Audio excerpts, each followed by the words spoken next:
All right. Hello, everybody. Thank you so much for joining us today for June's CMWS webinar. Today, we'll be talking about how mentoring can help heal our communities in the context of gun violence. We have a really amazing panel for you all today, and I think it's going to be a really powerful and impactful conversation. We'll get started in just another minute or two to let folks join in. I see we're already almost at 100 people. That's really exciting. Thank you for joining us today. While we're waiting, feel free to drop your name and location in the chat. We want to know where all you're coming from, want to get to know you and involve you in this conversation as much as possible, as this is a community-based conversation and something that all of us can definitely have a say in, and all of our insight is important. I already got some people coming in from Chicago. Love it. Again, for people who are just joining, we're just giving folks another minute or two, but welcome to today's webinar, where we'll be focusing on how mentoring can help and heal our communities in the context of gun violence. All right, now I'm seeing a bunch of people. We got Baltimore, always love to see it. I'm in Baltimore, Indiana, Rhode Island, Florida, Washington, Michigan. Awesome. Thanks, everybody. Texas, DC, Ohio. We were just in Ohio for MentorCon.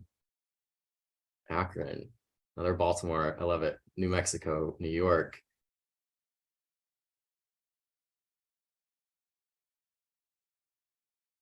So for folks who are just joining, just a big welcome. Thank you for being here this morning, afternoon, wherever you're coming from, whatever time it is for you. Today we'll be talking about, in just a few minutes, how mentoring can help heal our communities within the context of gun violence. This webinar will be recorded, sent out, and all of that sort of thing via email afterwards, but we appreciate you joining live today. We have a couple opportunities for hopefully you all to connect with one another, to connect with us, and really build out this conversation and hopefully find ways to incorporate this into the work that we're all doing. All right, I'm thinking we'll get started. We will move on to the next slide. Again, kind of as some framing for today's webinar, as we all know, gun violence is on the rise in America. While gun violence is a widespread issue, it disproportionately impacts Black and Brown communities. Youth overall are gaining more access to guns, leaving communities devastated and wondering how to approach this issue. You'll join leaders today for a candid conversation around co-creating solutions that mentoring programs can implement to reimagine safe and healthy communities where youth can thrive. And so in short, today we will hear from local leaders that work with boys and young men and discuss potential community-based and mentoring interventions. Very briefly, just so that you all know how to engage with us, we have a new thing that we've been trying out. I know if some folks were here last month, there was a little bit of a technical difficulty. Hopefully we figured it out this month. So we have a new thing that essentially the point behind this is to continue learning and build up some sort of, or a little bit of accountability amongst our learning, so that you have someone after the webinar you can go to connect with and see how one another is implementing the learning that you'll be doing today in the work that you're doing, or if you have questions, want someone to talk through it a little bit more with. And so what that'll look like essentially is this webinar buddies thing that I'll be dropping in the chat in just a second. This link will, there should be a link. Feel free to copy paste that in your browser. That link will be taking you to a Jamboard, which on that, you'll see an example of how you can do this, where you'll put a sticky note and you'll list your name and email address. And then to become a webinar buddy with someone else, you'll just move your sticky note next to someone else's sticky note. So this, again, very brand new thing, so feel free to provide feedback on the process. But essentially, we just want folks to be able to connect and again, learn from how we're actually implementing this in the work that we're all doing. So again, you can go to that Jamboard by copy pasting that link into your browser. I'll be putting it in the chat throughout the webinar today. A couple other ways that you can engage while you're with us here on the webinar.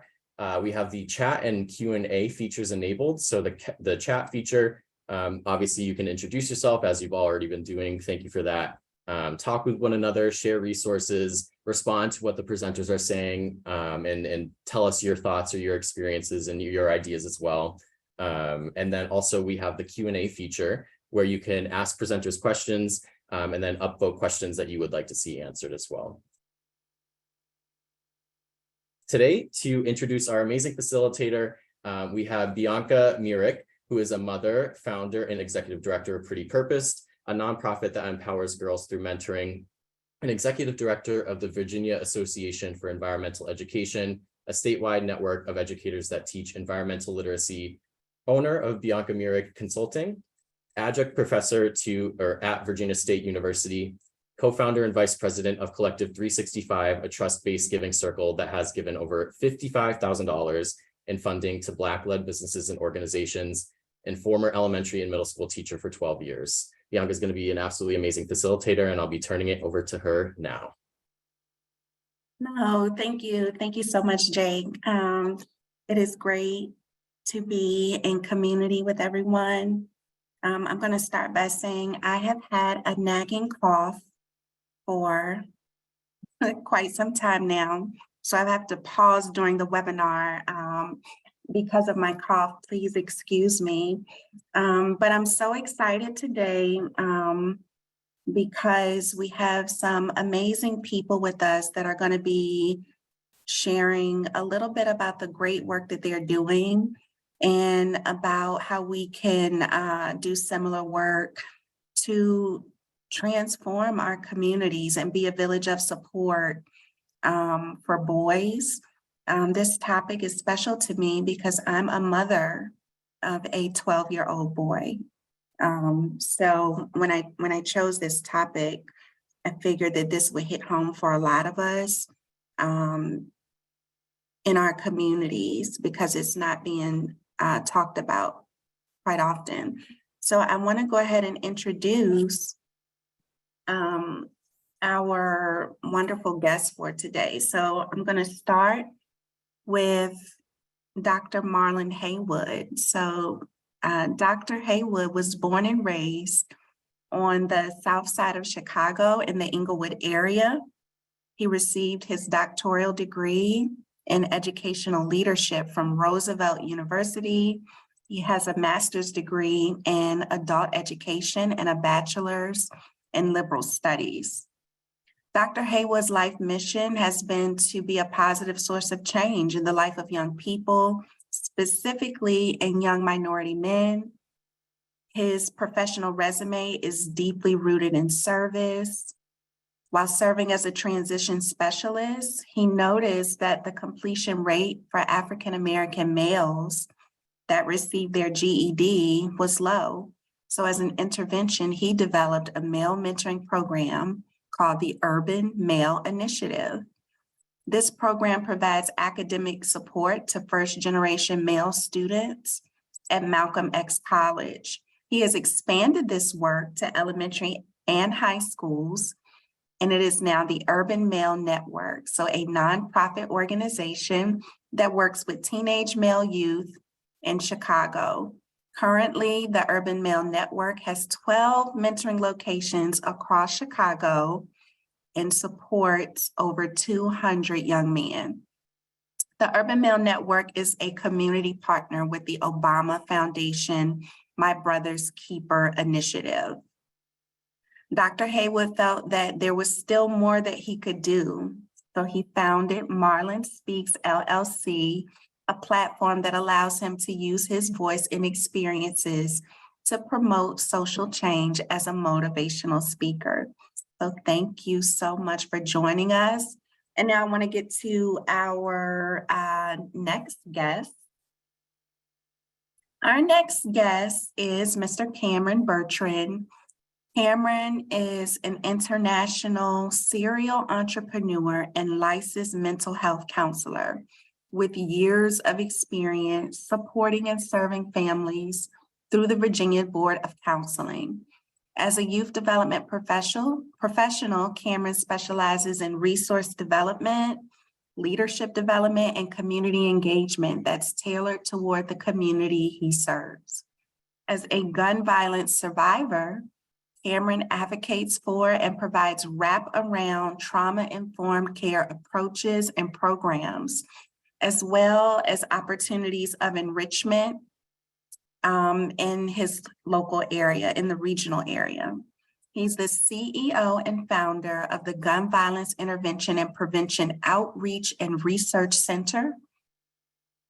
and Violence Intervention and Prevention LLC, and founder of Buy Back the Block and Beyond the Bullet, which provides counseling, mentorship, and advocacy that's necessary to help youth and adults transition from or prevent personal and community experiences with violence and trauma. He also offers free mentorship, advocacy, counseling, and youth leadership programs in dozens of cities across the country, as well as in Uganda. Cameron is an alum and community partner of Christopher Newport University, having graduated with a Bachelor's of Arts degree in Sociology and Criminology, and he served in the United States Army for 4 years as a 27 Delta paralegal and is a published author. Thank you for your service, Cameron. And then we have another guest. Hopefully Mr. Lundy will be joining us. But Mr. Lundy is a Richmond, VA native and a retired deputy sheriff of 25 years. He created the Broken Men Foundation in 2014, a nonprofit that aims to raise boys into young men.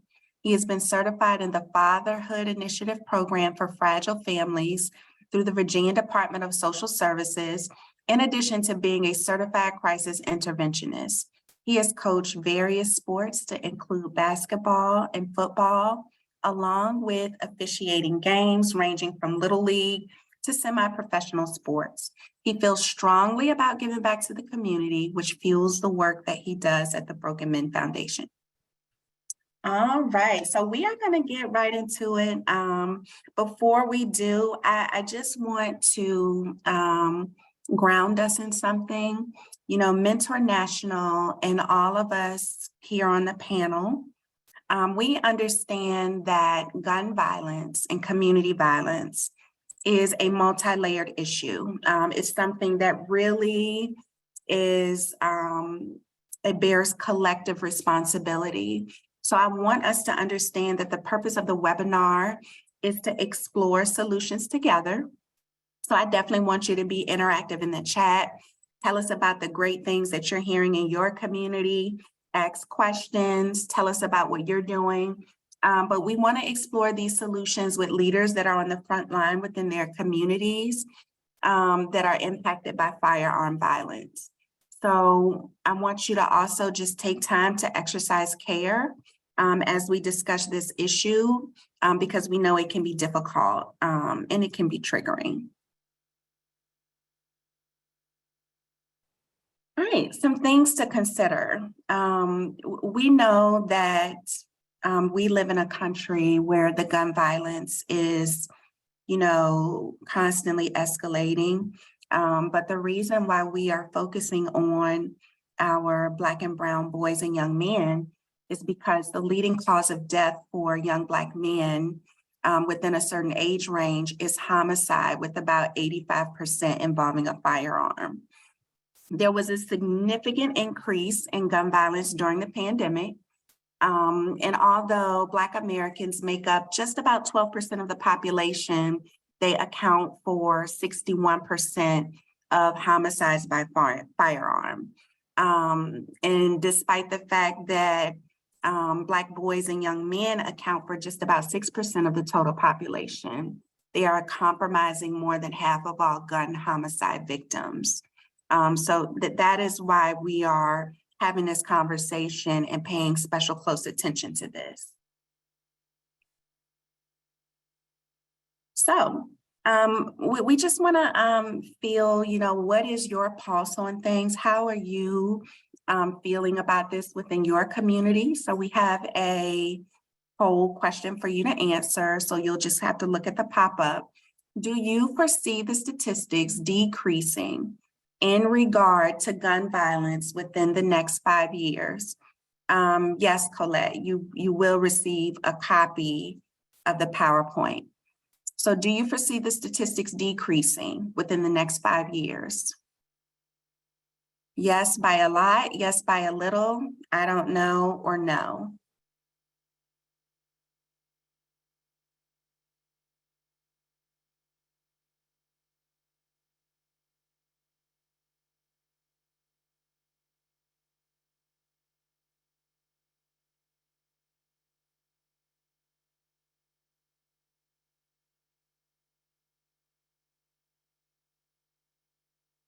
All right, and based on the response, we've got about 3% that are saying yes by a lot, 18% that are saying yes by a little, 22% saying I don't know, and 58% saying no. Just give me a moment, please.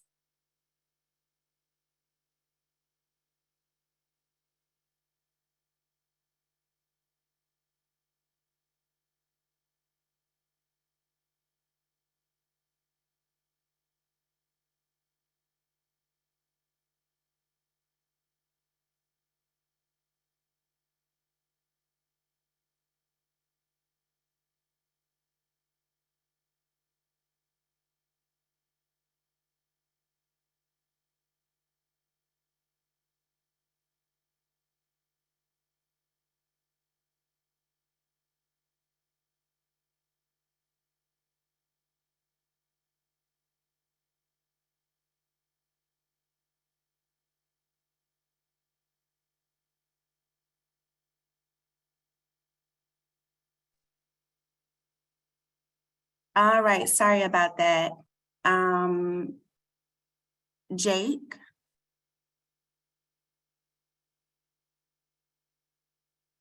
can you send the link to Ellery again? Yep, I'll do that. Thank you. That was him. Sorry, you all. These things happen. That was our other guest. He's been trying to get in. So let's go ahead and keep it moving. So I know I just introduced you all, but I want you all to kind of share a little bit about the work that you all are doing in the community. So Marlon, will you please share a little bit about the Urban Male Network and how you all are supporting young men? Sure. So Urban Male Network is a male mentorship program in the Chicagoland area. As you stated, currently right now, we service 200 plus young men, elementary and high school, and we still service them post high school as well. So whether that is them being in college or them looking for post-secondary opportunities for jobs, housing placement, like these are different ways that we service them. So we have weekly mentoring sessions with our young men across the various locations where we allow them to kind of come up with topics, discussions, activities that they would like to do. And we do this as a collaborative process with the mentors and the mentees. So it's not us just kind of coming to them saying, hey, this is what you're going to do, but it's us working together to see how we can best service them and meet the needs that they have. And I have, found out that that's been the best way of working with our young men. So just to give a quick overview, because you did the bio, I didn't want to kind of do a long thing for us to really get into the conversation. All right, awesome. Thank you. Cameron, will you share a little bit about the work that you're doing on behalf of our boys and young men in the Tidewater area in Virginia?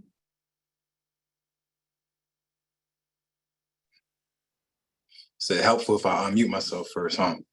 But yeah, specifically in the Tidewater area, we have seen, because there is actually a heavy military involvement in Tidewater. We have a lot of military bases here.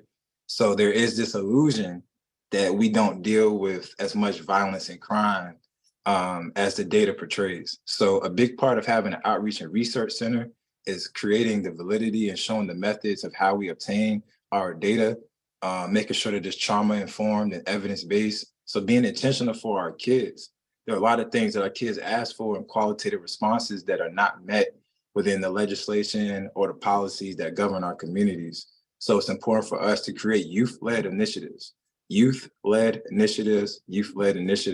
to make sure that we're prioritizing the needs of our kids, but amplifying their voices. So we've been able to create not only outcome-driven programs on a weekly basis, but we're able to go no matter where they are.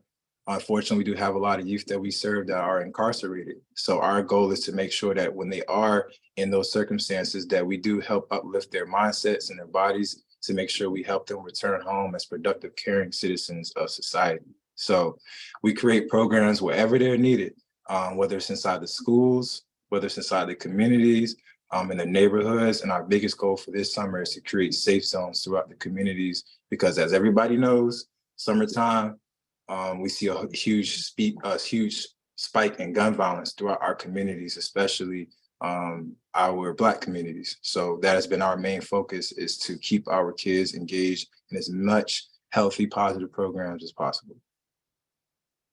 No, thank you so much. Hello, Ellery. We're sorry about that with the link, but look, we're so happy. We're happy you're here. Look, Ellery was like, he hit me up on the phone. He said, I've been trying to get in. No, thank you. No, thank you. Will you tell us a little bit about the work that you're doing in Richmond on behalf of Broken Men Foundation? Absolutely. First of all, I'd like to tell everybody good afternoon. Yes, the work that we're doing is with the young men from the ages of 11 to 17. And what we run is a mentoring program that consists of 20 weeks. We had to start with 8 weeks at one time, went from 8 to 12 to 16 in their 20 weeks. We make sure that we give them the proper skills that they need to be able to succeed. And some of those things consist of life coping skills, trauma, gun safety, prevention, introducing them to trades, prepping them for college, I'm sorry. Just making sure that they understand the difference of being able to make it home. You know, a lot of times when we talk to young folks, we bring in law enforcement, and we bring in the Commonwealth attorneys, defense attorneys, and stuff like that. And like we explained to the young men, is that you don't want on the side of the road. You know what I mean? We need you to get home. So these are the necessary tools that we just want them to be able to understand that and these trying times of things that happen, you just need to know that, you know, a lot of times you want to stand up for your rights and different things like that. If somebody's doing something that they shouldn't be doing to you or anything like that, there are things put in place for that. And we would deal with that later on. But we want to make sure that they understand the importance of living for another day and making sure that by any means necessary, that they will succeed. And that's some of the things that we do here in Richmond, Virginia. No, thank you. Thank all of you. So what, in your opinion, do you believe are just some of the root causes of the rising community gun violence amongst youth today? I would love to hear from all of you. So Marlon, can you chime in? So when we look at the root causes of violence, specifically like within the Black community, one, we have to look at the lack of investment, right, in our education system. Then when you go into looking at, you have businesses that are a lot of times not owned, or people don't get to see the business owners that look like the people that stay within the community themselves. I'm not against the police department or anything like that, but a lot of times, like, I grew up in an underserved community to where I saw more police officers that did not look like me being in our community policing individuals, right? So then that can cause tension in itself, where people feel like, I don't trust the police. I can't go to the local business owners because, hey, they're telling me to get from in front of my store, you know, hey. And so then now when something happens, it causes, right, an overreaction, because those people are not being able to relate to those individuals that one own a business that are now policing. And then when you go into our education system, again, it's the investment is not there. And another thing is that we, in certain communities, and statistics show, is that when you have more renters versus homeowners, that then kind of gets to a place that can cause this more root violence to take place. And not saying that people who are renters are the problem, but I believe we got to get to the place to where we're now pushing home ownership, where we're pushing business owners, and then we are pushing people to infiltrate the system, because that's the only way that we can change it, is from the inside out. And so these are when I look at the issues when it comes to the root causes of violence that is taking place within our community. So I don't want to say too much, and then I'll turn it over to some other brothers to speak on it. Yeah, no, thank you. Cameron, what are your thoughts? Nah, definitely, Marlon definitely spearheaded that. One thing that I have tried to amplify every single state that I travel to is a unified message. I think a lot of us have agreed that we need to end gun violence, but do we actually know what that looks like? And those root causes are what I like to call the barriers to addressing gun violence. So when we talk about tangible things that people can sink their teeth into and take ownership of these root causes and to focus that into prevention, I think that would be a more feasible goal. So when we talk about, for instance, generational trauma, these barriers are things that our youth are being born into trauma that we have not even identified with. We are not that far removed from 7 generations of the trauma that was induced through slavery. So when we talk about the equitable barriers that Marlon just touched on, the fact that the redlining and the impacts that that has on the communities that don't look like the ones that we see uptown and downtown and everywhere in between. But when we see projects and hoods that continue to amplify these messages of violence and crime, it's a mindset. So the environmental factors that we are battling, it's even harder to think, can somebody go in and have a positive mindset when they're broke or hungry, right? Poverty and hunger are absolutely barriers that create violence and crime. Access to resources in our communities, not ones that we have to take buses miles and miles away in communities that look better than ours, right? So identity and representation, homelessness, hunger, poverty, generational trauma, these are each barriers and not the only ones. There are so many more that have been brought forward through qualitative research. But again, what we have to realize is that these barriers are exactly what we are seeing every single day in our communities that impact the mindset of people to actually get out of survival mode to make positive decisions. Thank you, Cameron. Cameron Ellery. Yes, I believe the brothers, they have already pretty much hit that piece. So I'm gonna spin the narrative just a little bit because a lot of things what they're saying really makes sense, exactly the different things going on in the communities. But I will say this, I see a lot of hopelessness in the community, not enough avenues for youth to pretty much express themselves. It's been one of those things that, we've been taught for a long time to be tough and not to cry. So, my teachings and different things like that, we teach the young folks, when you don't allow a young person to cry, they will express themselves. And then when they express themselves, that causes them to sometimes resort to violence because I've been taught I need to pick something up. I need to do something to you.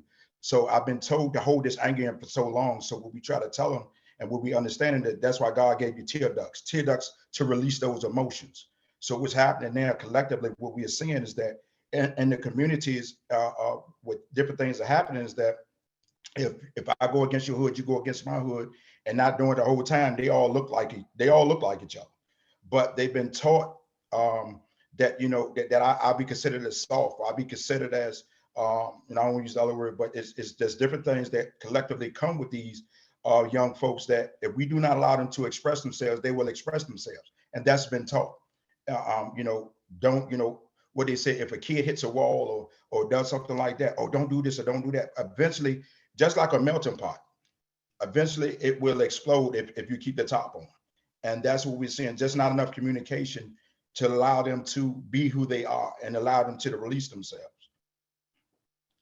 Thank you. I'm glad that you all hit on these because it's twofold. It's historical, it's racial, it's systemic, but also our youth are just facing a lot and they do need to be able to express themselves. So my next question is, sometimes I feel, notice I said I feel, that there is a disconnect, almost like a tale of two cities. And there's like growing almost numbness toward the issue. Maybe people, because they don't know what to do or they feel that it hasn't shown up on their doorstep. So tell me a little bit about who do you feel is impacted by gun violence? Marlon? You know what? Everybody, unfortunately, is impacted by gun violence, right? So that's the community, that's the teachers, the pastor, even our police officers, the business owners in the community. For me, I've lost quite a few mentees, unfortunately, to gun violence. And most recently, we had a young man that was supposed to go with us on a college tour. He decided to stay home to celebrate his 16th birthday, and he ended up being shot and killed. And when the young men that were with us, they was his close friends, they found out about 1 o'clock in the morning. So we all in a hotel room on the hotel floor, and then they get calls, they see it on IG, and which is Instagram, Snapchat, that their friend had been shot and killed. You know, they're breaking down, they're crying, they have all these different emotions, and they're coming to me, right? And the other mentors looking for guidance, right? And it's like, I don't even know what to do, right? In that particular situation. So I had to step back. I went in the room. I didn't even show them. Like, I was with them. I was making sure everyone was good, but I didn't even really know what to say. I didn't have no words. Like, how do you say everything's going to be okay, right? Because it's not in this particular situation. Somebody who was just celebrating their 16th birthday and now is no longer here. And then some of them are saying, I feel like this is numb. I'm numb to this. I'm used to this. And so it's just like an unfortunate thing. So I went in a room and I literally just cried because I didn't want to show them that I was crying, because it was like, how do I need to be shown for them?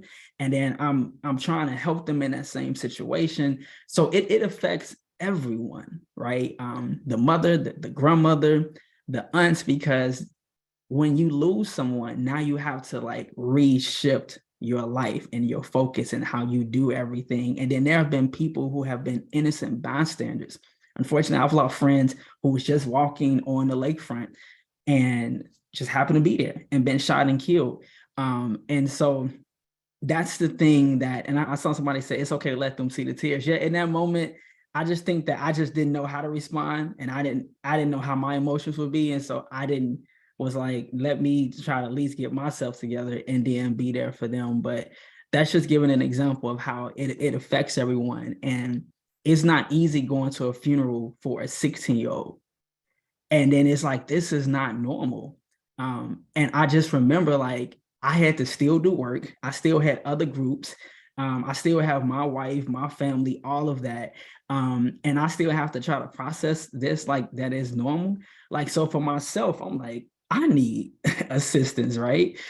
Because you're going through all this. So it's just to show that it impacts the entire community when something like this happens, especially people who are doing this work and are doing it full time, because you can't just shut off to say, oh, once I go home after 5 o'clock, that's it. Like, no, right? Because it's an unfortunate thing that you might get a phone call, you might get a text message that something happened or someone needs you, and then now you have to be there for them to show that support. No, thank you. Cameron, I know you're doing a lot of, research in this area. And when we were, chatting, having conversations about this, you mentioned that it's a public health concern. So tell us a little bit about that. I think it's crazy that we saw in 2020 our government prioritize public safety through a public health concern of COVID, right? So knowing that all was amplified throughout the messaging, whether you turn on your TV, whether you were going to the grocery store, it was stop the spread, stop the spread, stop the spread, stop the spread, hashtag stop the spread everywhere, right? What that did was it allowed people to stop the spread of violence, or stop the spread of this disease through interaction. So when we talk about violence, I don't think there's anybody on this call, and I think there's over 150 people up here. And I would love to have that discussion off the grid, but I don't believe there's anybody who believes that we're born violent. I teach lectures at colleges nationwide, and I have yet to meet anybody to say that they believe that our young people are born violent, let alone any of us, correct? So through those interactions, we can believe that if we are able to outweigh these negative violent interactions with positive healthy ones, then we can not only stop the spread of violence, but we can also decrease the amount of trauma that is being created because of it. What happens when, and Marlon touched on this, it does impact everybody. There is nobody that's above or beneath this problem. I'm a gun violence survivor, so I need people to hear me when I say this. There is nobody above or beneath this problem. When I got shot, people saw me laying on that ground and they left me there. I have a lot of decisions to make beyond that point. I was not given the skills, tools, or resources to cope or heal from the gun violence that I'm still healing from. It was 7 years ago. I had to go seek those things, which is what we were talking about, again, having resources in our communities, right? But what that did was it allowed me to make a decision to know that if I were to go out and to retaliate in any aspect, that not only would I be creating a spread of violence and trauma, but I would be starting a war that I would not be around to finish if I was dead or in jail. I challenge my young people to find a better way, because what we are doing is actually the most selfish thing when we go out and retaliate. I know what it feels like to have that anger and that amount of hatred in your heart for somebody that did not spare you. Me and my best friend were shot. So the best way that I could actually make sure that I'm safe, because the police never caught the person who shot me, is to create safe spaces in my community. The minute I go back and retaliate, I'm looking over to my back for the rest of my life. So this public health concern is not just something we're talking about for the people who are getting shot. This is a concern for the people who are doing the shooting as well. We do not see people working with our shooters. We do not see people amplifying and prioritizing that aspect in public safety, which is why we still see retaliations or we still see it. But for me to be in a trauma-informed space, to keep going into my community, to know that I could be re-triggered at any moment, I could easily use that as an excuse to not go and do this work. And I know that there are many people who are impacted by violence and trauma that have many reasons that we feel like we cannot go out and do that work yet. We feel like we have to be a certain level of healed, or a certain level of professional, or a certain level of accredited, but it does not work that way. We need all hands on deck to address this public health matter, because it is clear that we cannot wait on our government to do so. We have to make sure that we are prioritizing the qualitative responses. Qualitative responses are the ones we speak on. But if we don't speak, it can't be heard. So I beg people, because I know what it's like, and we have to prioritize our safety even when we are being upstanding citizens. Being a bystander is the opposite of that. But we have to realize that we are not actually helping or healing anybody by ignoring this problem. So this is a public health concern. Everybody is impacted, unfortunately. But the beauty in that is that everybody has a chance to make sure that this impact decreases in the most positive, amazing way. Wow, thank you. I appreciate you uplifting the fact that no one is above it, because that's how I feel when I was saying it's a tale of two cities, like there's a disconnect. Thank you for sharing your story. Ellery, can you just touch on a little bit about, how the community is impacted in RVA? It's I think that what they have said has been well verbalized. I will say that. And Richmond, Virginia, just itself is impacting us all. I mean, we just recently had a graduation that, you and I had a situation out there where, two folks were killed, and a lot of several other folks were injured. When I say it impacts everyone, it impacts us all as a community. It doesn't always have a color to it. It doesn't have a face, because believe it or not, a lot of people are hurting, a lot of people are suffering. I understand when we talk to Black and brown communities because it's more prevalent in our communities, and we definitely understand it. So I want to address that. But at the end of the day, it impacts us all. That particular day when, that incident happened right here in RVA, I'm a part of the Virginia Department of Health trauma response team, and I had to go down there to the hospital, and to see young folks crying out there, I mean, grown folks, young people, and just expressing themselves. It was something that was heart wrenching and gut wrenching at that particular time. And at that moment, we knew, I mean, this is nothing just brand new, but at that moment, we knew we had a crisis. And for the first time, it actually actually hit home, when you're talking about a mass shooting and different things like that. So at the end of the day, like they already said, I don't have to say too much. It impacts us all. And collectively, we just have to tell our truth, put it out there, and make sure that everyone understands this. And people have to accept it for what it is, and allow people to share their stories. because if they haven't been affected by it, and one way or another, they will be affected by it. So I'll leave it right there. Thank you. So tell us about just some effective gun violence prevention initiatives that you all have seen that could work, that could be effective, specifically those that are more community rooted, community centered. Can I jump in first, or we won't go to Dr. Haywood? Yeah, go ahead. Yeah, I'm sorry. Yeah. What we have done, what we have tried to establish is this session, especially for the last couple of sessions, we have made sure that we brought in gun safety instructors. And what we done was gun safety prevention. And they didn't know when the graduation came up, they received their certificates. Over 55 young men received safety certificates. So we told them, and hopefully this will be something collectively that we could do from here to Chicago to the Tidewater area and all across the nation, that what we told those young folks, now you're held to a higher standard. And the reason why you're held to a higher standard, because you went through a class and you went through a course, you know what these things look like. So there's no excuse for you to be picking up a weapon, using a weapon, or knowing the destruction what a weapon can do.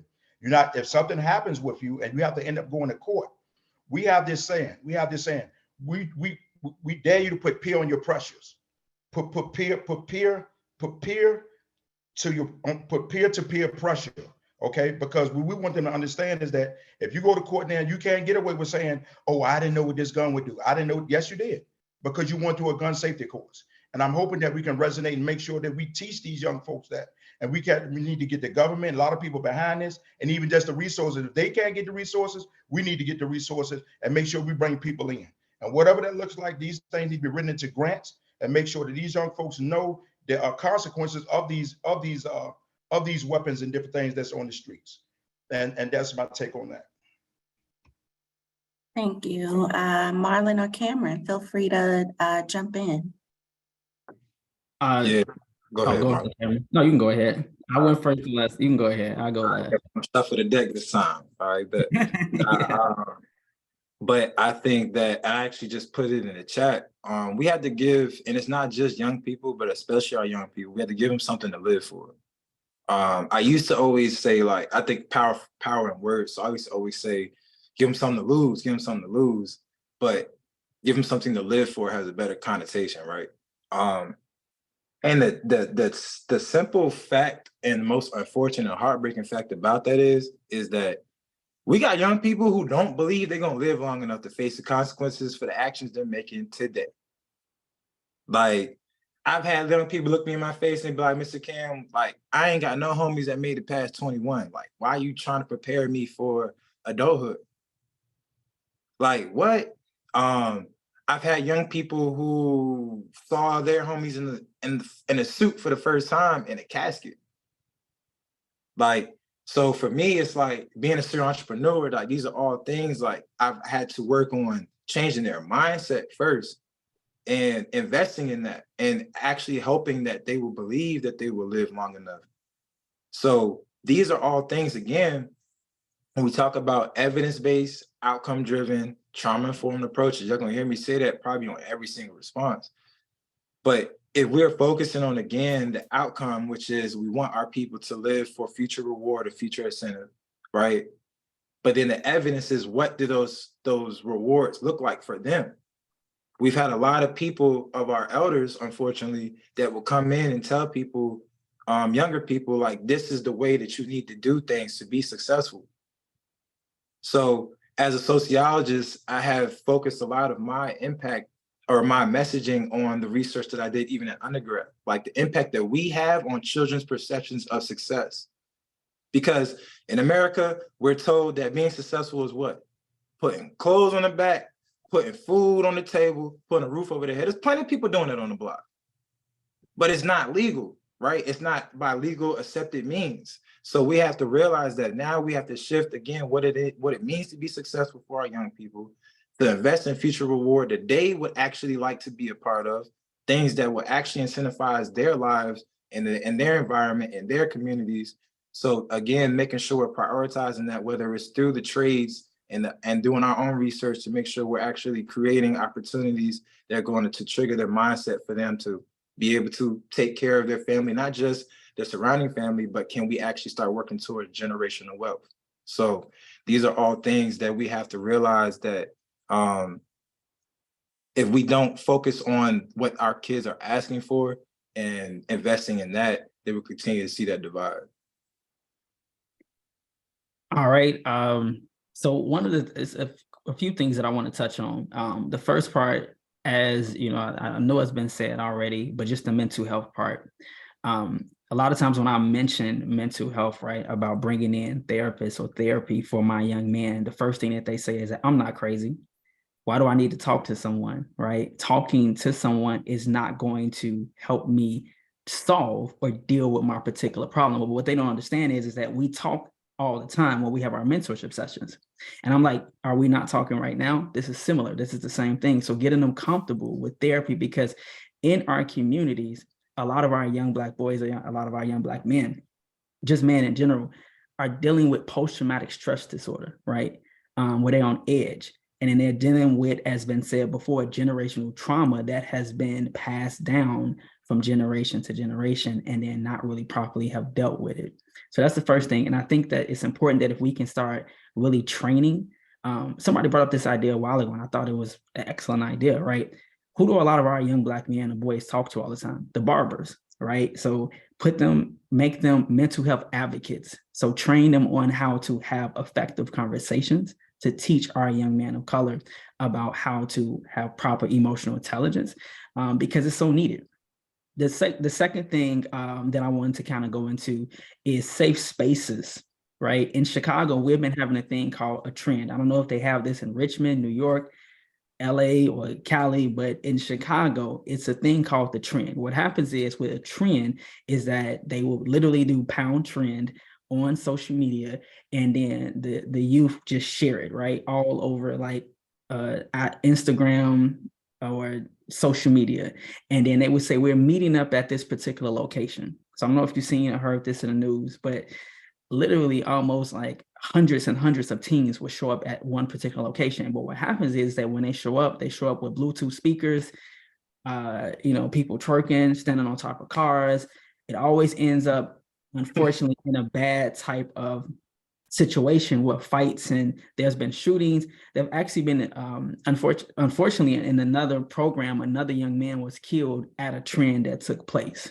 Now, I say all this to say is that they do this in downtown Chicago, or they meet up in Millennial Park, or they meet up at the beach and the lakefront. And the argument that people have made is that what safe space, what opportunities do youth have, teenagers, to gather in that age group? And the reality is that there are not many spaces for them to go feel safe and just be teens and be themselves.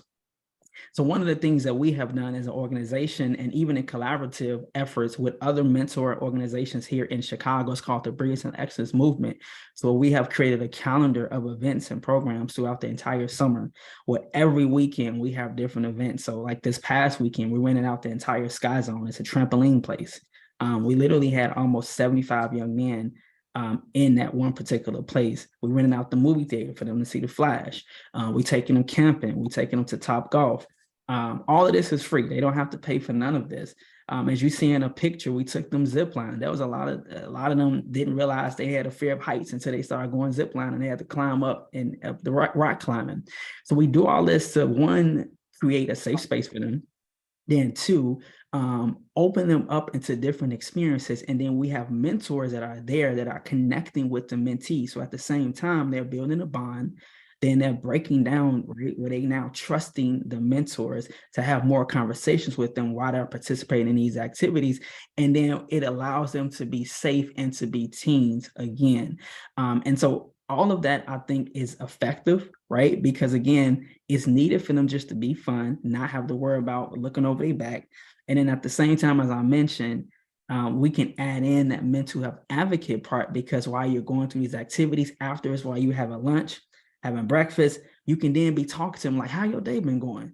like, was this a good stress reliever for you? Yeah, man, I didn't even think about it. I've been going through a lot. And before they know it, they're now saying how this was a good outlet for them, but in a positive way, right? And so you're showing them something different.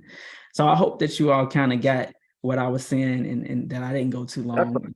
Nah, that's phenomenal. I know Bianca, you're gonna jump back in, but I'm hoping that I'll be able to lean on my brothers in Richmond and Chicago to even bring the trauma recovery components, like, because we want to be able to open trauma recovery centers in each city, like the one we opened here in Hampton Roads, where we can offer free physical therapy, free counseling, but free office space and safe spaces for our kids just to come and gather 24/7 though. You feel me? So I'm just putting that in the atmosphere because I'm gonna definitely be calling on my brothers to bring this to Richmond and Chicago next. Consider it done. Consider it done. Because I know I know you got to jump in. But just to tackle that, they're actually doing a midnight basketball now, as well as in Richmond as well, to make sure there's a safe for the kids. And the same thing with Dr. Haywood, you just was talking about pretty much what we were speaking about. The mentoring piece, making sure that even when they go through our program, consistency is one of the biggest things we have to make sure. Mentoring is not just giving the kid a cheeseburger and saying, okay, throwing the football and send them on about his way. You have to make sure that they have a line of communication where they can call this mentor halfway through our program. And when they graduate our program, we still have mentors that have to call them. They have to call the mentees for the next 6 months to 12 months, collectively, until it turns to like a life lesson, a lifetime of connection with these young folks. Because a lot of them, for the first time in this program that just passed for us, we had over 10 kids that their fathers were deceased. So they're looking. So I applaud you all for everything that y'all are doing with that. Thank you, brother. No, thank you. I'm seeing people, I just want to uplift the chat. Getting youth out of their normal environment, helping them to see, beyond what's in front of them. Recreational centers, hub centers, I love it. So just to recap, safe, fun spaces so our young men can hang out, after school programs, the mental health piece, teaching them the emotional intelligence, trauma-informed supports, holding them accountable through gun safety, informal mentoring. So just everyday men in the community at the barbershop, lending advice and having an open ear. So now I want to touch on just like some people feel that arresting our way out of the problem will help. So Cameron, I know that you're doing a lot of healing centered work and research as it relates to this area. And there's even someone in the chat who mentioned, what about the work that's being done to restore individuals or work with individuals that may have made poor choices and they are in the criminal justice system. So I'd love for you just to talk a little bit about that. Yeah, definitely. So again, this is going to be another opportunity for me to touch on trauma-informed, evidence-based, outcome-driven approaches, right? Because what we're not seeing is that when people are incarcerated, first, let me start here. I remember at a time where it was almost common knowledge, like people knew about this school to prison pipeline, right? But what didn't happen is that age started early and early. I think growing up, it was like, oh, the school to prison pipeline started like 4th or 5th grade. It's starting way earlier, right? And these are things that we're seeing that when we incarcerate people for criminal delinquent behavior and we put them into a facility that houses criminal and delinquent behavior, if we're not actually prioritizing programming inside these facilities, sometimes our young people come home, if they weren't criminals before they went in, they come home as educated criminals when they come home, right? So now we're talking about the fact that statistics will say that even for our young people that are incarcerated, within that first 2 years of coming home, they're more likely to be involved in more violence and crime, right? So it's really important for us to prioritize programming. But when they're inside of there, we have a lot of young people that are not being invested in to the point where they are focusing on not only how do I defend myself, how do I make it through here so that I'm not being targeted while I'm in this place, but when I come home, they are not being equipped with the skill, tools, and resources to cope with an environment that they were put into. So now they're coming home with anxiety, they're coming home with depression, they're coming home with trying to keep up with a lifestyle that they were not acclimated to. So for us, we focus not only on programming, but collaboration and partners, like making sure that we have people that can come in and show them and invest in them through the programs and show them that when they do come home, can we actually tell these young people, because a lot of them are in there for decisions they made while they was on the block. Can we actually incentivize what we're doing more than what they will be going home to? Because a lot of people are part of this because that's their village. Those were the people who was putting food on their table, who was putting money in their pocket. So when we talk about incentivizing that future reward, a lot of our young people just want to be a part of something bigger than themselves, y'all. That's really what it is. They want to be a part of something bigger than themselves. And who doesn't want to feel safe and protected? And we got kids walking around here with switches that can turn a regular handgun into a semi-automatic. Like, these are things that it's a mindset, like, how can I feel safe alone? So that pack mentality, we're trying to make sure, even if y'all heard it here today, the programs that's being created, shifting that pack mentality into a positive one. Can we be a part of something that's bigger than ourselves, that's a positive, that conduces a positive mindset? And so for us, making sure that we're equipping them. Also, we have young people who are in there, not only with gun charges, but gun injuries. So us pulling together and communicating to the community what we needed and letting people know that we may not have the funds to do this, but we have people with the knowledge and skills to do it. Can you volunteer a couple hours a week to make sure that our young people are healing correctly? A lot of people may not feel like they have the time, but when it comes down to somebody we know or love that may be impacted on the other side of this violence, we have to make sure we're prioritizing that time to be preventive in all aspects. So that's been our main focus, is creating that, again, future reward for the young people, providing that counseling and trying to find Black male therapists and counselors too for our young Black boys, so that they can feel like they identify with some of the things that they maybe need to express. Thank you, Cameron. Gaylor, thank you for the work. And so you say you work in a youth detention center. Thank you. Thank you. Michelle, you've lost 2 sons to gun violence. I'm so sorry. Michelle says, in providing this safe space, how do we keep them safe? So we're going to do some Q&A in a little bit, and I just want to ping that so we can uplift that question. And can I add one more thing, Bianca? I see, because you just mentioned that, there's a lot of people here who are serving young people. So I just wanted to add a testimonial to anybody who's serving young people.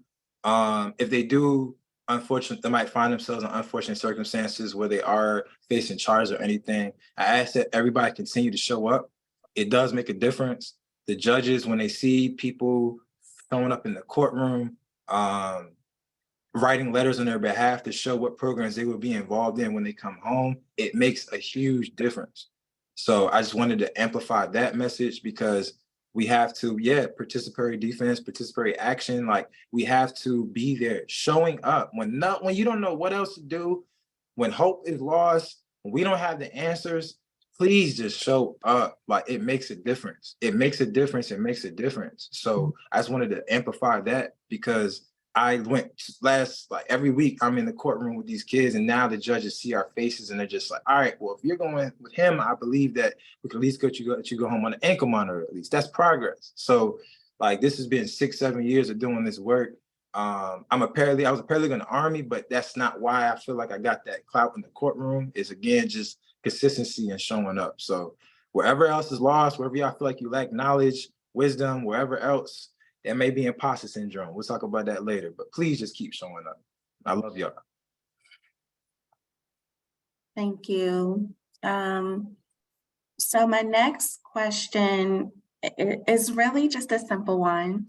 How can outcomes for our young boys and men turn out differently with a mentor? Oh my God. The outcome can be very gratifying. That they can know that someone is listening to them. See, and a lot of times we always ask ourselves, are you listening? Are you listening to respond, or are you listening to listen? And that makes a difference. So the impact of a mentor and being consistent, that's the biggest thing. And being consistent and being active in a young person's life can really change the narrative and change the direction of a young person, especially when they know that you care, especially when they know they have a sounding board and they have a person that's in you, that's believing in them, allowing them to be the best version of them. We believe that it definitely makes them better. I was listening earlier, we was talking about emotions and, unfortunately, I would say this, that, a lot of times when we talk to them, look, I get emotional, I show it. And the reason I show it, because I need them to show it. I need them to know that we love them, that we're here for you, that we're here to support you. We need you. You know what I mean? Like these other young brothers I have right here, look, I need them. You know what I mean? Because our future is in you. And we have to make sure we sow that rightful seed into them, whatever it looks like. Whatever we have to do to go to extra mile, we need to make sure that they understand that they are valued. You know what I mean? That we care about them, that we love them, because we need better fathers, better husbands, better leaders in the community. And it takes us to pass that torch to them. So I believe in having a mentor, and mentor to mentee is a very one of the best things that you ever could have. When we try to structure these young people. Thank you, Ellery. Marlon or Cameron, did y'all want to jump in? Sure. So for me, like part of the reason that I am where I am today is because of a mentor. So I just use myself, right, as an example. I remember I had a Black man when I was working at Malcolm X College here in Chicago. I had just started working there right out of grad school, who said, "You're doing great work in the community and mentoring. But have you ever thought about being Dr. Haywood?" Now, he was Dr. Evan Dobson, that's his name. So he was a dean of a department. He was my direct supervisor. And he had said to me, "You know what? I want people, when you walk in the room, no matter how young you look or how young you may be, that they respect you because of the 3 letters that you have behind your name." And I was like, well, I didn't think about it. I was like, okay, well, what do I have to do? He said, that's all I needed to hear, right? That you was open to it. And he made a phone call to a friend or a colleague of his over to the college over at Roosevelt University. And he said, "Hey, I have a young man that I want to recommend, and I'm going to write his letter of recommendation." And then he said, "As a matter of fact, I want to have it to where you don't even have to pay for it. There is an internship opportunity, a fellowship over at Rush University where you'll get paid full time and they will pay for your doctoral program." I said, "Well, they want you to have all this experience I'm not even qualified for." He said, "I didn't ask you all that. I just asked, were you interested?" I said, "I am interested."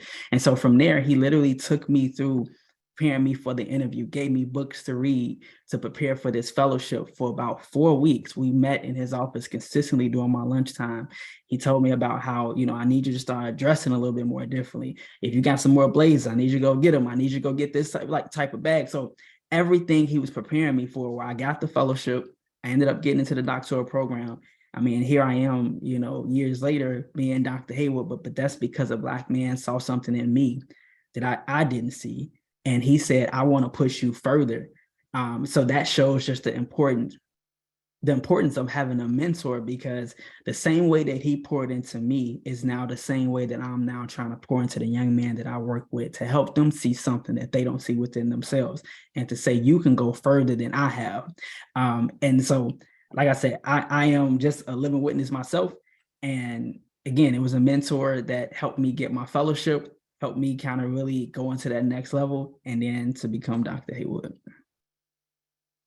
No, thank you. I'm a strong believer in social capital. I know that we work hard to get to where we are, but a lot of our boys and young men increasing their social capital, and mentoring is a form of social capital. I know Mentor National is doing a lot of research in this area. So my next question is, a lot of the times we see the community violence and it makes us angry, and we discuss, oh, the lawmakers, the laws, the politicians, the leaders, this is what they need to do. But I have a question. What role and responsibility do caregivers and parents have in reducing gun violence? You know, we know that there's wrong place, wrong time, accidents happen. We know that. We're not talking about that. Anything can happen. But how can parents and caregivers, to the best of their ability, play an active role in reducing gun violence? Go on, Brother Kim, or you? I think that's a challenging one. I think that with the most simple answer, we want to hold parents accountable. Like I live in Newport News, where a 6-year-old child brought a gun to school and killed his teacher, or shot his teacher. She lived, and now that mother is on trial, will be facing trial. She's facing those charges, and I think that's what we want to automatically do is hold the parents accountable for the actions of our children. I think to a certain regard, that's absolutely necessary.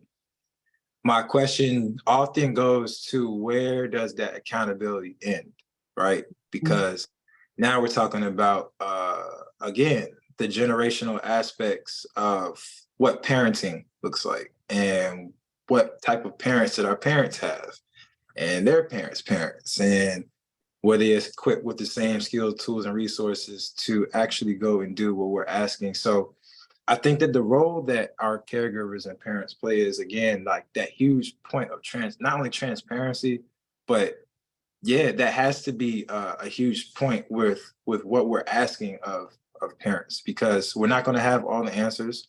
We're not going to even have all the resources, but being transparent allows us to receive the help that's necessary. We carry a burden in the Black community, whereas whatever happens in our household stays in our household.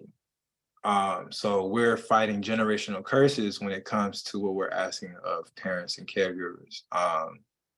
And I think that having that village and support system allows for that sense of transparency, allows for the needs that we're asking of parents to prioritize the needs of our children. And so I think that the government has a huge role to play in that as well, because the resources that are given are they're not intentional to what we're experiencing in our communities. So I think that we have to find a way to prioritize not only just the needs of our children, but the parents too. That's called wraparound services, by the way. So when we talk about wraparound services, we have to realize that those specific needs for the parents and caregivers are completely different from the children's as well. So we have to make sure that we're prioritizing the trainings and the development and all the things that would come with the expectations of parents and caregivers. Thank you, Cameron. I see Michelle says parents need to know where their children are. A lot of parents need support, mentoring as well. Like you were saying, Cameron, wraparound. And it's even that though, right? Like, I'm gonna just be honest, I'm 32, so you know, I still remember growing up where my parents didn't know where I was at. I didn't have a cell phone. Like, I didn't like. It's just it's unfortunate that that's where we are. I agree, but then it's like, can we actually examine, like, at what point do we get to that point, and why? You feel me? Like, because it didn't used to be that way.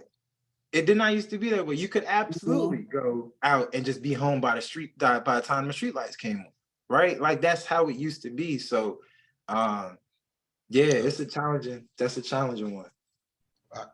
Would love to hear Ellery and Marlon. I'm seeing people saying, stop being quiet, parents, look in their rooms. Y'all feel free to chime in. Dr. Haywood, you going? Go ahead, Oh, sir. yeah. No, I go was ahead. just going to say, so my mother and father had me at the age of 18, right? So they was teen parents.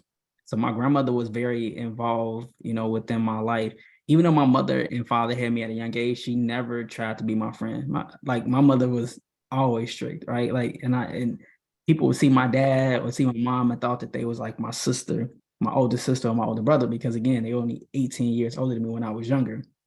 And when it comes to a village, because my mother and father were so young, my grandmother and my aunts were very instrumental and involved in helping to raise me. So I spent a lot of time with my grandmother. I spent a lot of time with my aunts. And that's where the role kind of comes in at, as far as how do you provide that support system.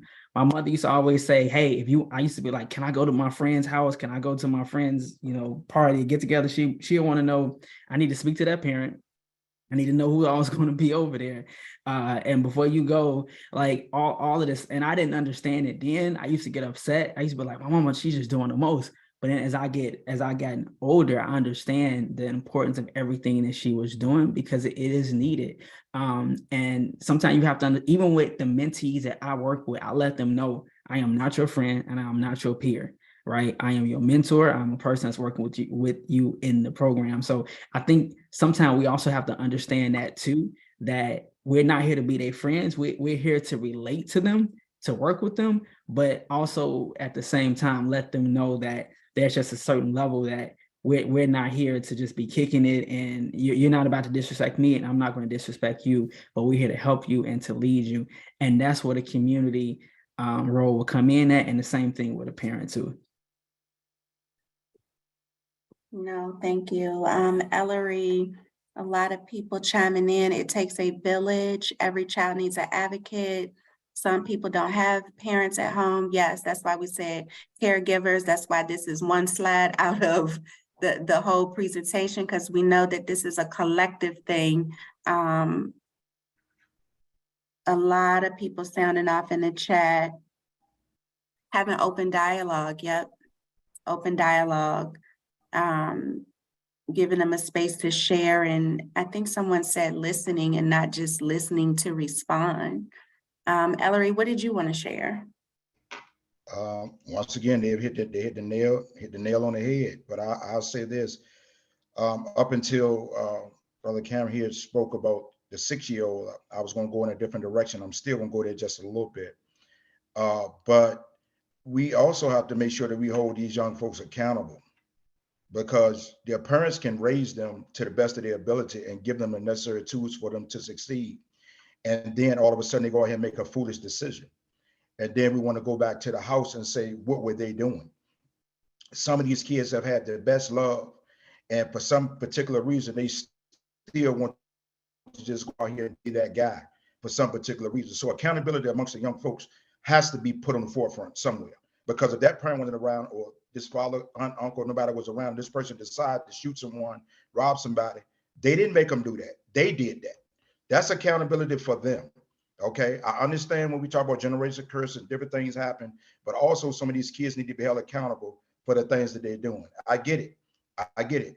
That's why a lot of things we need to have is called the hovering effect. Sure, parents need to go through their things. Parents need to go in their rooms, take a look at stuff, go through the drawers, anytime, a kid tells you, this is my room, this is not your room, you're in my house. Okay. So, I'm not your friend. Okay. So I'm entitled to go in there and check for some things and make sure things are the way they're supposed to. But a lot of times when they leave the house, we don't know what these kids are what they're going to do. Okay. And then, so the system sometimes turn around and say, okay, well, we're going to go blame the parent. But what I will say is, if they is a gun in the home, if that all about what the curiosity looks like, not to touch, it's not for you to take it out this home, touch this home or anything like this. Be real about this now. How often is somebody's house getting robbed every day, or somebody breaking into somebody's house? Okay. So we need to have these conversations and be candid about it. Okay. And tell these kids, you're not going to touch this. Okay. And then put them up and then go through the gun safety courses and the safety classes. We have to talk about these things, because now we're shifting the narrative. Now we talk about black and brown and different things like this. So And then we go and incarcerate the kid. The kid did done something. Then we go and incarcerate the parent. Then we got a whole nother system of a whole bunch of things going on. And the parent could have been the best parent ever. And then they have to go through a situation because something their child has done. We have to take a look at those things as well too, and hold them accountable. No, thank you. A lot of people sounding off in the chat. Yes, the accountability. When I was a teacher, I would say this is a three-way relationship here. There's the teacher, there's our students holding them accountable, and then there's home as well. They get older and they know what's right from wrong. Ellery, you mentioned about the gun safety. So we know sometimes when violence is happening, it's within the home. Young people, they're getting a hold of the weapons. So tell us a little bit about that. As a parent, as a caregiver, what can we do to make sure that if there is a weapon in the home, that we are being as safe as possible? Like I said, we have to have a conversation about it. You know what I mean? We need to make sure guns are locked up. We have gun safety preventions that can be put in place, but also as a curiosity factor sometimes. So what we need to do collectively as a whole, if we're going to have a gun in the home, we can bring the child, everybody sit down, and we're going to, as we used to say, have a come to Jesus meeting about what this looks like. Okay, this is not to leave the house, it's just for protection of the house. This is where it's supposed to be, so forth and so on. But then if we want to go just a little bit further, why not take the child with the parent and themselves, and they're going to take a gun safety course together so that they will be able to understand what this looks like, because guns kill. Okay, it's not, when they say guns kill, people kill. Okay, with these weapons. Okay, so collectively they can go somewhere together to a gun safety prevention and sit down and go through the whole scenario of what this look like, and to make sure they understand the safety and the dangers of having a weapon and discharging a firearm. So what kind of qualifications and training would you say your staff need for your staff, people that are, working in your programs? What type of qualifications do they need for your programs? You ask, you still at me? Either of you. This was a question. Okay. I just want to uplift from the chat. Well, I know at our program, we get certified through Life. What's the gentleman? Lord have mercy. Life for Success. And then we also bring in the gun safety people so they can sit down and talk with us as well. So we'll be able to express and talk to these young folks. So just because we're in their mentoring doesn't mean that we know everything. So we want to make sure that we have the necessary tools in place so that we can transfer this information on to our young people, when they come in. Because, for instance, the other day we had a young man that come in, and I was so disturbed at some of the pictures that were shown to me. And I asked him, the question was, what is it about guns? He said, I just like guns. I said, what is it about a gun? I just like them. Okay. And that was heart wrenching. And he was so nonchalant about it. And that really broke us, because we're like, okay, and almost in a sense, if something happens to me, it just happened. It's these things that we have to make sure that we're trained to deal with these different types of things when these things happen. So we need to make sure that we understand, what the laws are, the gun safety when it, come to weapons and so forth and so on, so that we can pass this information on to these young folks so they understand what this entails.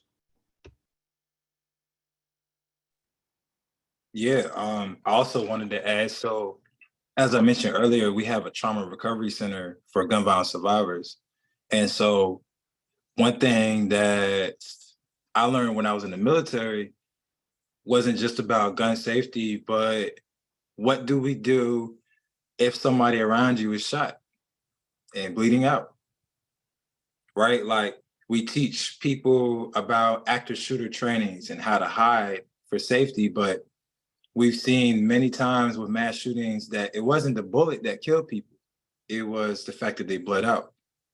So as much as that can be traumatizing to have to teach anybody that, again, as a gun violence survivor, I do know for a fact that when I was laying there on the ground, I was 100% paralyzed from the knee down. If I had not been given the information in the military on how to somewhat stop the bleeding, I may not have even met any of you all. You feel me? So that's something that not only with just gun safety, we actually have these kits that we take into the community. They're called Beyond the Bullet kits. So my goal is to hopefully get these nationwide and to have them just as prevalent as fire extinguishers. Make sure that we have these all throughout the community. And what we do is we teach people how to apply tourniquets, how to stop bleeding if they are unfortunately responding to a gun violence crime. Like I mentor and counsel young people, and one of my mentors is actually on this call, Dwayne Hickman. He's the CEO of Quality of Life, but we both had to counsel kids in Newport News that literally were the first people to respond to their friends getting shot and killed. And so them having to go through that experience, and what happens is a lot of that anger is because they feel like they should have did more or they could have done more. So then they go back and retaliate because they're like, well, I couldn't save my friend, so at least let me get even, right? So what we're able to do is provide them an alternate sense of relief. Hey, when we teach you how to use this kit and we take you through the counseling, we take you through the healing component, did you know any of these things prior to this trauma? The answer is always no. So then we always tell them, alleviate that burden that you're carrying. You weren't supposed to know what to do or how to do it, but this ain't the way. So teaching people, again, not only what these kits can do, but amplifying people to be in a position to heal, because hurt people hurt people. So if we can help people heal, amplify messaging and positive ways to do so, then we could possibly ask people to be a part of the solution. But I think that also this allows other people to be a part of the work that don't have credentials. Because sometimes people, again, that goes back to the alienation of, well, I don't have these credentials, or I don't have this certain level of knowledge, so I can't be a part of the work. And again, nobody is above or beneath this problem. So we try to create different ways for people to still get not only trained, but equipped as professionals to still be on this work in some tier or some level. So for us at the Trauma Recovery Center, yes, we have licensed physical therapists and counselors. I'm a licensed counselor, but we do make sure that we allow people to get trained in grief support, so that if they are not a licensed counselor, they are just as much as a grief support advocate because of what they've been through, which is evidence-based as well. So we talk about peer support and things like that. Just creating different ways to make sure people are still involved with the work. So that's just one example of a somewhat loaded question. Like, yeah, some of us are credentialed, because who's gonna want to sit down and talk to a counselor that ain't licensed? It is what it is. But sometimes we do make sure that our young people can still be a part of that work as well. No, thank you. So we know true change happens at the systems level. So how can various sectors work together to approach this problem? So, I mean, we know y'all are doing great work, and I'm seeing in the chat all these things that are happening across the country, as far as other organizations doing phenomenal work. But how can the faith-based community work with social services, work with schools, work with nonprofits such as yourselves, the court system, funders, law enforcement, policymakers? How can we approach the problem through some systems levels change? Tell us how these other sectors can tap in. Okay, I guess I'm talking now. I was gonna say, can I start off? Listen, I'm gonna throw a disclaimer out there, not a disclaimer. I'm gonna just say this. If anybody, I see we have quite a few participants on the call. If you would love to work with Urban Male Network, hey, I'm always looking to work with, whether it's churches, law enforcement officers, other nonprofit schools. I know we're in different cities, different states. Urban Male Network, you can really, look us up on Instagram, Facebook, or even our website, which is urbanmalenetwork.org. And I know it's going to be posted at the end. But then also, even just looking up my name, Marlon Haywood, you can find me on LinkedIn, you can find me on Instagram, or you can find me, in one of those areas. But love to connect and see how we can collaborate, because working together, that's how we really make change, is really coming together. But the answer that I wanted to say is that it takes all of us, right, to really make that system level change. So I give an example. We partner with the Obama Foundation. So we're part of My Brother's Keeper initiative. So with that, for example, they have hosted programs and events where they have brought in Black CEOs and, you know, people who are executives from various businesses. So for example, we had an opportunity to take our young man to the McDonald's headquarters. And that was through the Obama Foundation, right? So they said, hey, here's an opportunity, get to meet with top executives who are minorities, who are Black. And again, our young man loved it. Like they mouths was like, oh my God, this is wonderful. We took them to the Aon Center. It was just a networking event where it was all just Black leaders just around the room. And again, it was just through that partnership through the Obama Foundation that we was able to kind of make that happen. So it is, how do you collaborate? How do you kind of build something bigger? We also partner with churches. So we have program at 2 different churches where one of our programs is actually housed at a building that is owned by a church in the South suburban area of Chicago. And then another program we do with our young men that's at a church on the south side of Chicago. It's called New Life Covenant Church Southeast.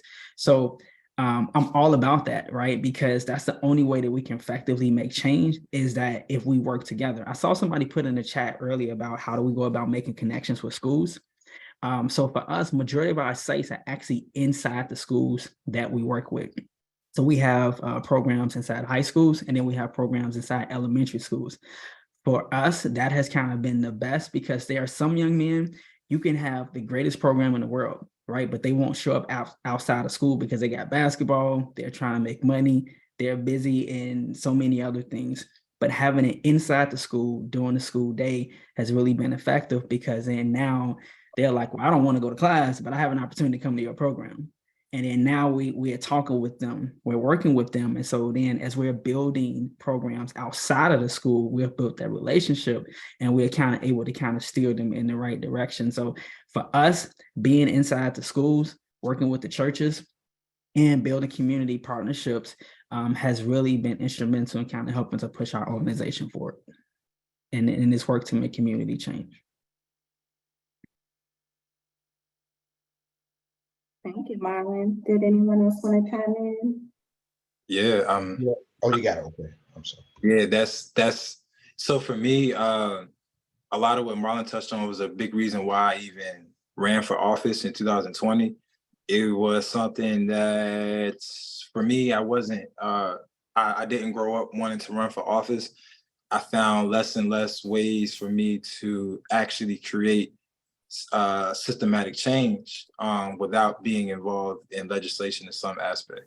So knowing that the General Assembly in our respective states, like making sure that we are involved in the legislative process to make sure that our legislative leaders are hearing our voices. I know a lot of people think that voting doesn't matter, and we're wrong.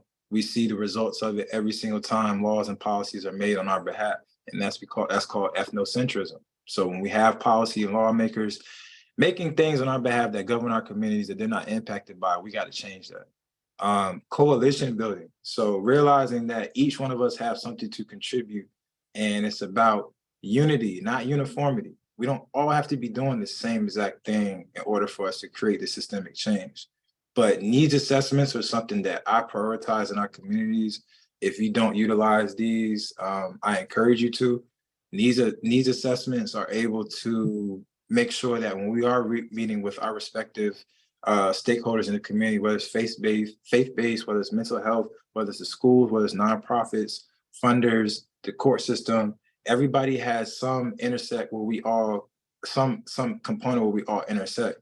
So doing needs assessment allows us to sit down with each other to see not only what work is being done, but what work is needed on both sides, right? So that we actually can say that we're being intentional in our relationships, but also being intentional in the goal that we're working towards.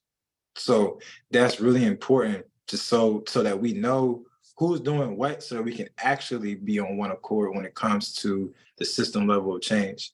That also allows to make sure that we don't have anybody fall through the crack, right? Because it should not be about Black versus white. It should be about everybody against racism, everyone against social injustice, everyone against police brutality. Like, these are all things that have correlating impacts on the violence and trauma we see in our communities. So we do need legislative leaders. We do need law enforcement.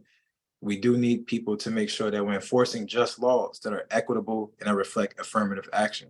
But we cannot have that if we're not prioritizing what we need to see in our legislation. So our faith-based initiatives, making sure that we're utilizing that in the regards we have, and for instance, in Newport News, we have more churches than grocery stores. We have more churches than banks. We got more churches than community centers. So can we utilize these aspects to make sure that we have, if churches are partnering on food distributions, if churches are teaching financial literacy, if teachers are offering free space for summer programming, then we still get to reach that goal. So we have to utilize, and that could go down the line. But there are things that each one of these components offer that another may not. So we have to utilize what we do have and not focus on what we don't to create that systemic level of change. Because if not, we are literally continue to see the results and the traumas and the deaths in our communities. So we have to prioritize that over everything else. Thank you. So I feel like we need a part 2. I know a lot of people have to move along because they have to work. And so, yeah, I just feel like we could dig deeper into this conversation. Jay, do you want to close us out? Absolutely. Yeah. And thank you all again. Seriously, that if you haven't seen it, I'm going to share the chat out afterwards, but there's a lot of love and gratitude for all of you for your wisdom, for your heart, for your knowledge and willingness to share that with us. Again, I encourage everybody to we'll show the contact information in just a second, but reach out to folks to connect, and then also reach out to the webinar buddies that you all had kind of assigned on that Jamboard. Check that out. But for now, some additional resources. You can email us at collaborativewebinarseries@mentoring.org with any feedback or questions. A survey will pop up at the end of this also for you to give any sort of feedback that you have. We have a few resources, including Mentor affiliates across the country, Bianca being a part of one of them in Mentor Virginia. And so those affiliates can support with training, resources, public awareness, and advocacy. The Mentoring Connector helps to recruit mentors by submitting your program and getting that up on there. And then the National Mentoring Resource Center, which is funded by OJDP, Office of Juvenile Justice and Delinquency Prevention, where you can access evidence-based mentoring resources and apply for no-cost training and technical assistance. Remember, again, we have the anonymous survey at the end to for you all to let us know how we did and what we can improve on. We really do value your feedback and take that into consideration when we're evolving these webinars. In a few days, you'll receive an email with all the information on the slides, recording, and other resources that we have to share along with the chat. And then feel free again to connect with your webinar buddy. They're all on that Jamboard, and you'll see the person you're next to. Reach out to them in a couple of weeks to see how they're using all this incredible information that we gained today. Here's the contact information for our panelists. So again, this takes all of us. So make sure to make these connections, reach out. This will all be shared again in that email, so you don't have to rush to write it down right now. But again, thank you to our panelists for also making yourselves available in that way to continue these conversations with folks in the audience. And last but not least, I know we are over time, but I do think that this would be a really, really amazing thing to take a couple minutes for. So if folks have another couple minutes, we do have a mindfulness exercise led by Cameron to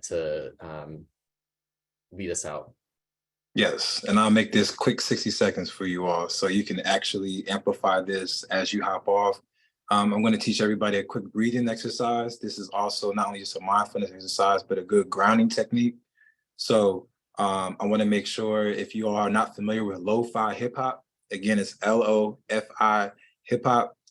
Please put that on throughout the duration of your day as you're working to help lower the frequency that you may be experiencing in your surrounding environment. All right. But breathing exercise, so what we're going to do is everybody's going to close their eyes.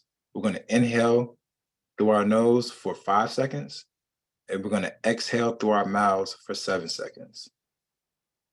Inhale through your nose for 5 seconds. Exhale for 7 seconds.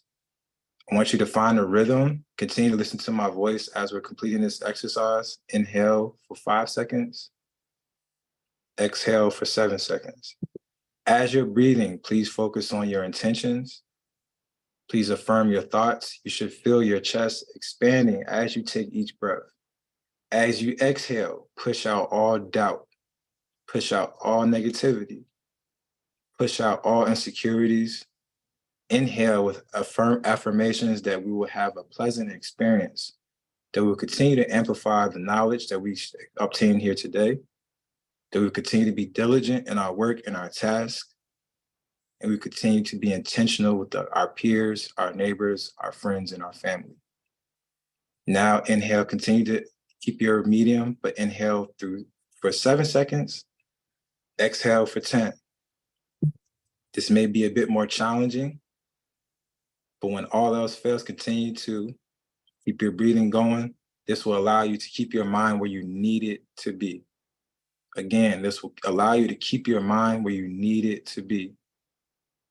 As we practice meditation and mindfulness, sometimes it is hard to control the flow of traffic that our mind and thoughts can create.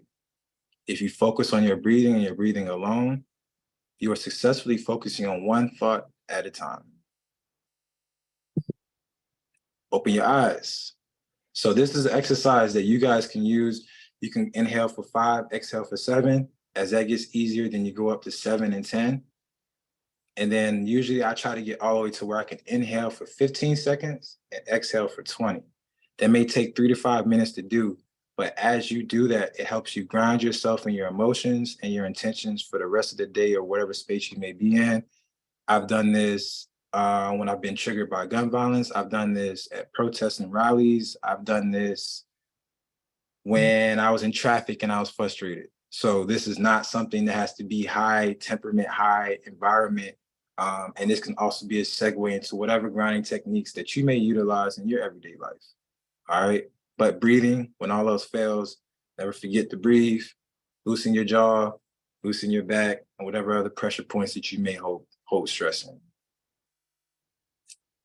That's it. Thank you so much for leading that. I really appreciate it. And I think it was really the perfect way to end this, not end this conversation, but end this specific conversation. And hopefully the conversations continue after this. Again, thank you all so much for being here with us today, for sharing your wisdom, your knowledge. Thank you to Dr. Haywood, Cameron, Ellery, Bianca, all of you, and again, the heart that you put into your work and how much you're doing to build community. And thank you to everybody in the chat for the amazing work that you're all doing as well. We'll see you next time. We're actually going to be taking a break in July, so there will be no CMWS webinar, but we'll be back in August. So we'll see you in August. Hope you all have a great rest of your week and take care. Peace. Thanks, everyone. Bye-bye. Thank you.